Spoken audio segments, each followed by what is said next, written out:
Nous sommes en face de 3 crises que nous allons devoir affronter en même temps. Et je voudrais maintenant vous exposer, après la critique nécessaire, et qui doit être impitoyable dans nos bouches, maintenant le sujet c'est qu'allons-nous faire? Où voulons-nous emmener le pays? Notre programme n'est pas l'anti-sarkozysme. Nous avons une vision, une stratégie, des idées. Nous voulons faire de la France autre chose. Nous voulons lui faire prendre un autre chemin.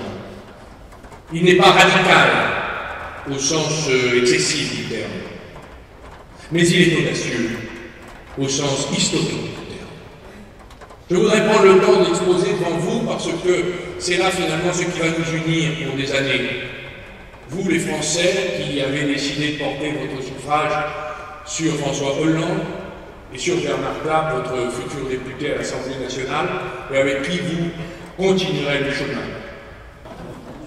C'est le moment de parler et de se dire 2 ou 3 choses. Il est vrai que nous avons plusieurs crises à affronter. La première est la crise financière. Quelle est-elle? C'est la prise du pouvoir du système financier sur les entreprises et sur les États de démocratie. C'est là peut-être le point le plus difficile. Mais c'est là que François Hollande a décidé de faire porter l'essentiel de son effort. D'abord, les banques ont pris le pouvoir, bien sûr, vous l'avez compris, et le système financier sur les entreprises, ce sont les fonds de pension, le management actionnarial qui aujourd'hui contrôle les entreprises. Aujourd'hui, il n'y a plus de patron. On ne peut d'ailleurs même pas l'atteindre au téléphone.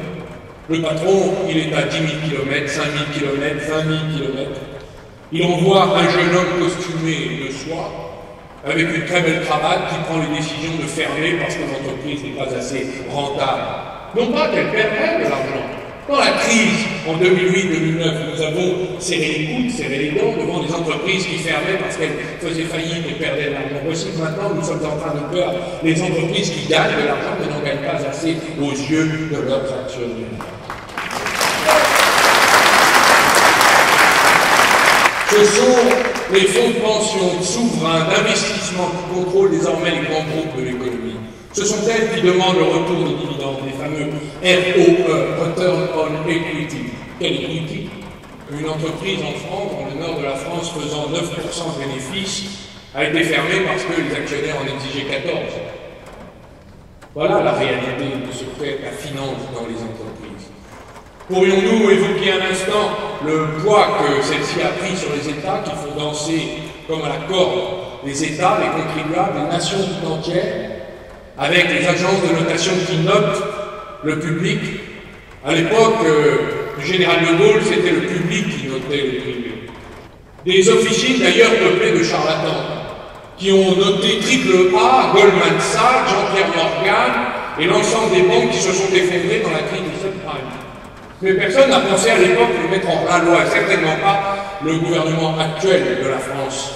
Nous savons que la finance a ainsi pris le pouvoir sur les droits des citoyens. Et dans la confrontation historique qui commence à s'ouvrir le 22 avril et le 6 mai, et les 6 et 17 juin, c'est ça? 10 et 17 juin, c'est la confrontation entre les peuples, leur droit de choisir, leur souveraineté, et la finance qui veut mettre les États à genoux. Parce qu'ils veulent nous obliger à prendre des décisions qui sont contraires à nos intérêts, mais parfaitement conformes pour l'heure. Cette confrontation sera peut-être la plus difficile. Et je veux remercier François Hollande de Bourget, dans son discours étincelant, d'avoir dit, il a répété depuis combien de fois. Mon adversaire, c'est la finance. Elle ne présente pas sa candidature. Elle n'a pas le visage. Elle a s'effondré le pouvoir. À l'époque, on ne citait pas le nom, mais vous avez compris qu'il s'agissait bien de Nicolas Sarkozy. Nous opposons à cette politique une politique de réorientation de l'Union européenne. Pour lutter contre la finance, nous entendons unir les gauches autour d'une autre stratégie, celle de la compression du système financier et celle de la croissance. Je voudrais vous en dire un mot, car dans le programme de François Hollande, il y a d'abord le plus important, la prise de contrôle du système financier, des mesures draconiennes contre elles. Oui, nous allons couper les banques en morceaux. Qu'est-ce que c'est que cette programmation-là? Les banques aujourd'hui, vous savez, collectent votre épargne, mais s'en servent pour jouer avec votre argent sur les marchés financiers à l'économie casino, qui leur rapporte beaucoup plus que d'investir dans la PME qui est à côté du bureau ou qui va émarger ou à son compte au bureau où vous déposez vos économies. Mais aujourd'hui, l'économie financière, c'est du rendement à 2 chiffres parfaitement artificiel, car purement spéculatif et non ressemblant parfaitement à ce qu'on appelle une activité nuisible et parasitaire. C'est la raison pour laquelle nous allons interdire la confusion des genres. Les banques vont avoir soit l'activité de collecte de l'épargne, avec l'obligation de réinvestissement sur le territoire, soit l'activité de marché, avec une haute surveillance exercée sur cette activité nuisible et parasitaire. Nous allons, c'est dans le programme de François Hollande, interdire certaines activités spéculatives, fermer les filiales dans les paradis fiscaux, et surtout, avec l'aide de l'épargne des Français, créer une banque publique d'investissement. Bernard l'a évoqué. Cette banque aura pour objectif d'être le capital patient et non gourmand, éloigné de toute formule de cupidité qu'aujourd'hui le système bancaire est en train d'imposer à l'économie française, selon le modèle libéral financier, pour réinvestir sur le territoire, recréer de l'activité, soutenir les PME qui en ont besoin. Regardez autour de vous, les entrepreneurs vous disent les banques ne sont pas là, elles ne financent pas. Il n'y a pas de crédit, ce sont les petites entreprises qui échangent le crédit entre elles. Parfois c'est la grand-mère qui casse la tirelire pour financer les machines. Nous en sommes là, nous sommes revenus à l'époque du troc et de la tontine pour financer l'économie de terrain, de territoire.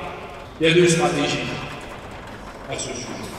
Soit nous demandons à la sueur des contribuables de payer, soit nous décidons de faire payer le système financier. Dans la confrontation entre les peuples et la finance, nous avons choisi notre camp. Ce sera la taxe sur les transactions financières, un gros tuyau qui alimentera au plan européen toutes les dettes constituées dans la crise, dans les États, que nous entreprendrons au plan européen et que nous ferons financer par le système financier.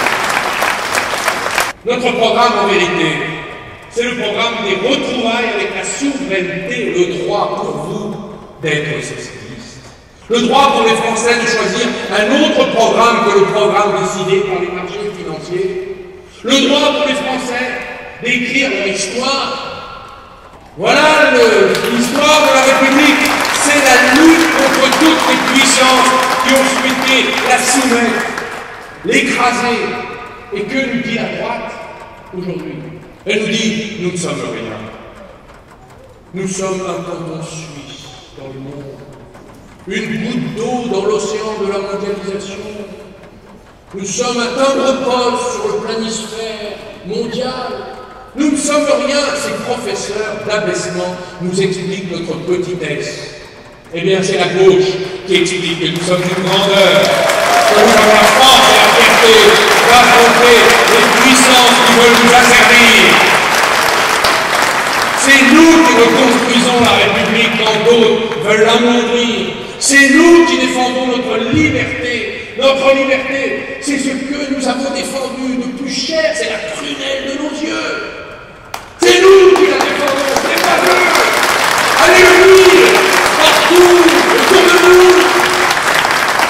Face aux banques, aux marchés financiers, le caravansérail de cette imposture, nous défendons la liberté du suffrage universel des Français. Celui de choisir ce qu'ils veulent, quand ils le veulent, et au rythme où ils le veulent. C'est cette machine à accélérer les délocalisations qui va chercher le coût du travail low cost. Quand on met en concurrence une industrie qui a 2 siècles de lutte sociale à son actif, avec des ouvriers qui ont des salaires corrects, une protection sociale raisonnable, elle n'est pas excessive, elle est juste. Les générations sont battues pour elle. Et nous voulons justement la conforter, la préserver, la protéger. Croyez-vous que la mise en concurrence avec des quasi-esclaves chinois qui ont le fusil de leur gouvernement dans le dos lorsqu'ils réclament des augmentations de salaire, dépourvus de toute protection sociale, empoisonnés par leurs employeurs, qui se soucient aussi peu de la santé du travailleur chinois que du consommateur occidental. Croyez-vous que ce soit productif et fertile pour le travailleur chinois comme pour le travailleur européen? Si vous ne voulez pas de l'abandon des 35 heures que je vous propose, de l'abandon de la 5e semaine de congé payé que je vous demande, eh bien, je m'en vais en Roumanie. Et en Roumanie, ils disent, si vous exagérez un peu trop, je pars demain au Vietnam. Et au Vietnam, ils disent, oh là là, vous en demandez déjà beaucoup trop, je suis déjà en partance pour la Chine intérieure, etc. La mondialisation est un puissant fond vers la destruction du travail, la non-rémunération du prix du travail et la surrémunération de la possession du capital. Jusqu'où allons-nous tolérer cela? Jusqu'où? Chez Albany à Limoges, une petite usine de textile technique, 120 emplois, une usine toute neuve. Les collectivités locales y ont mis 12 millions d'euros pour y construire des bâtiments, y payer quelques machines. Chez Albany, les élus qui ont financé l'outil de travail n'ont pas pu rencontrer le directeur de l'établissement qui refusait de les recevoir. Pourtant, ils avaient décidé de fermer l'usine et de partir en Alsace.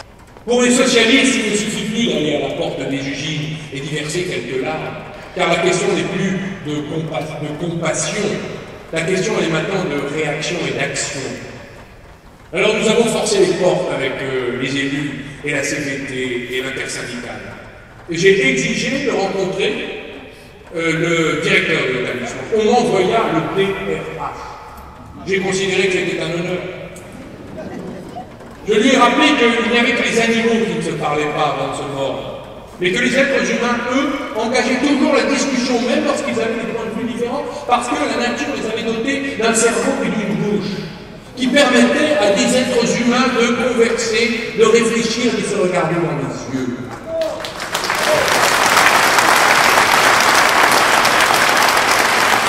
Et je lui ai dit une seule chose. Je lui ai dit, ce plan social, si nous arrivons au pouvoir, il y a dans le programme de François Hollande le droit de suspension pour les salariés lorsque manifestement l'entreprise est rentable et gagne de l'argent et que les licenciements n'ont aucune cause réelle ni sérieuse. Voilà pourquoi Albany a renoncé, il y a 15 jours, à son plan social et que les élus et les salariés en ont fait.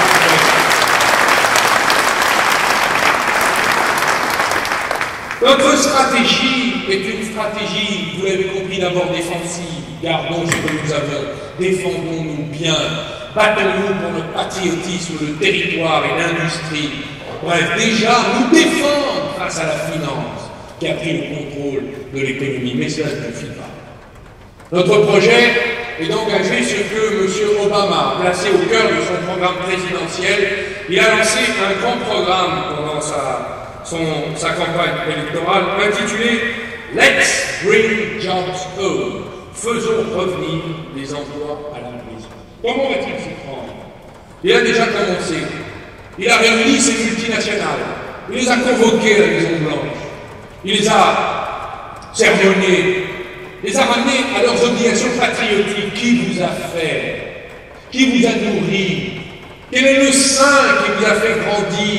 La nation Amérique, exactement comme nos grandes entreprises, qui ont perdu le sens de tout patriotisme de territoire, qui sont partis faire de la croissance à 10 000 km, tout comme les banques se sont amusés sur les marchés financiers plutôt que financer notre économie de PME qui en a tant besoin, jouer plutôt sur les marchés que défendre les intérêts économiques de notre territoire. Il les a convoqués et leur a dit c'est très simple. Et il s'est tourné vers le patron d'Apple. Il a dit, voilà un iPhone dont je dis qu'il est designed by Apple in California, dessiné par Apple en Californie, assembled in China. Il a dit, si vous voulez éviter que je mette 100% de taxes avec le Congrès américain à la frontière américaine, je vous conseille de rapatrier en urgence une usine de production qui aujourd'hui est en Chine vers la Californie.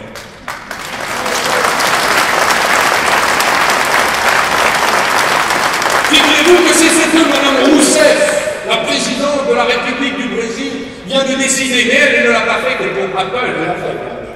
Mais elle l'a fait pour les écrans plats, les voitures, les téléphones, et tout ce qui fait aujourd'hui l'attirail électronique d'un Français presque devenu ordinaire. Voilà ce qu'elle a fait, et la conséquence, c'est que toutes les entreprises BMW, Peugeot, Apple se précipitent au Brésil pour réimplanter des usines, et d'ailleurs les nôtres. D'ailleurs, moi, personnellement, je n'ai rien contre que Peugeot aille produire au Brésil pour les Brésiliens, pourvu qu'enfin, ils décident, comme Renault, de produire en France pour les Français. Alors, M.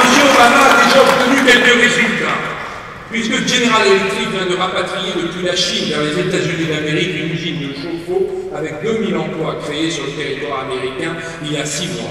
Ford vient d'obtenir le rapatriement de 2000 emplois qui étaient autrefois en Chine. MCL, qui fabrique des distributeurs automatiques de billets, vient de voir une usine créée, rapatriée de Chine à Columbus pour 870 emplois, casque-audio, poêle à bois et combien d'autres de ces biens d'équipement qui font l'Amérique, qui n'étaient plus produits par l'Amérique, sont maintenant en Amérique. C'est notre projet. À la proposition 3 du programme de François Hollande figure un mouvement de relocalisation avec un contrat adapté. Nous allons utiliser la commande publique, la fiscalité, les aides publiques, tout ce qui fait que nous allons enfin reconquérir la politique de l'industrie. Une politique industrielle, c'est ce qu'il existe partout dans le monde, sauf en Europe. C'est le moment de reprendre le pouvoir sur l'économie en utilisant tous les moyens dont la puissance publique a entre les mains pour inciter à de nouveaux comportements. Alors, mesdames et messieurs, cela suppose la réorientation de l'Union européenne. D'ailleurs, lorsque François Hollande s'est exprimé devant les chefs de la gauche européenne, il déclarait, s'agissant des taxes sur les produits déloyaux qui viennent du reste du monde, il disait « Si les partenaires commerciaux qui ont accès à nos marchés publics ne se conforment pas aux normes sociales, aux normes environnementales, eh bien nous taxerons leurs produits. » Nous sommes exactement dans le programme de M. Obama, Mme Rousseff et même la présidente de l'Argentine, Mme Kirchner. Tous les pays du monde aujourd'hui ont repris le contrôle de l'économie. Tous les pays du monde qui sont sortis de la crise, ou commencent à en sortir, qu'ils soient du Nord ou du Sud, qu'ils soient émergents ou au Nord, qui ont gardé une capacité d'action, sont les pays qui ont tourné le dos aux idées libérales, qui ont repris le contrôle du système économique et ont trouvé des moyens d'exercer un juste et nécessaire contre-pouvoir sur les excès de la finance et de ceux qui contrôlent les entreprises et voudraient prétendre contrôler maintenant nos États.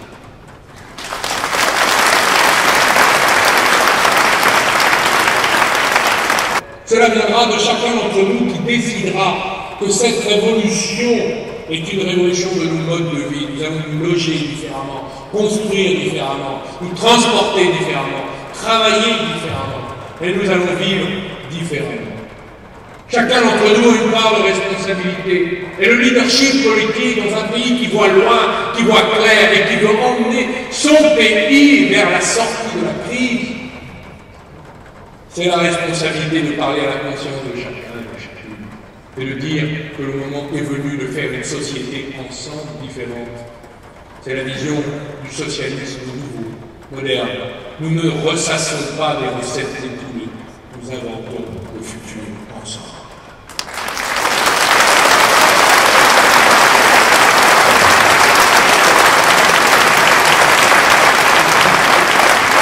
Il nous reste à dire aux uns aux autres, allez chercher vos voisins, vos paris, vos parents, vos amis, vos grands-parents, dites-leur que le changement c'est avec eux et maintenant, c'est même tout de suite en 15 jours. Il nous reste 15 jours de campagne.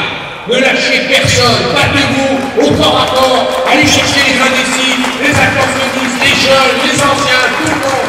Dites-leur que c'est maintenant que se reconstruit la République. La République, la nôtre, celle qui a fait l'histoire de France. Nous allons écrire une nouvelle page de cette histoire ensemble, avec des millions de mains. Allez-y, allez les chercher. Et ensemble, nous pourrons crier le 6 mai. Vive le socialisme nouveau, vive la République française et vive la France!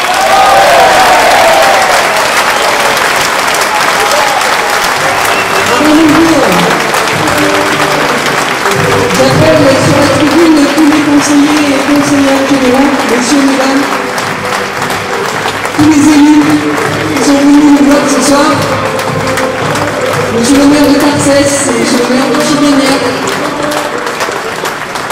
Raymond de Carletti, conseillère générale.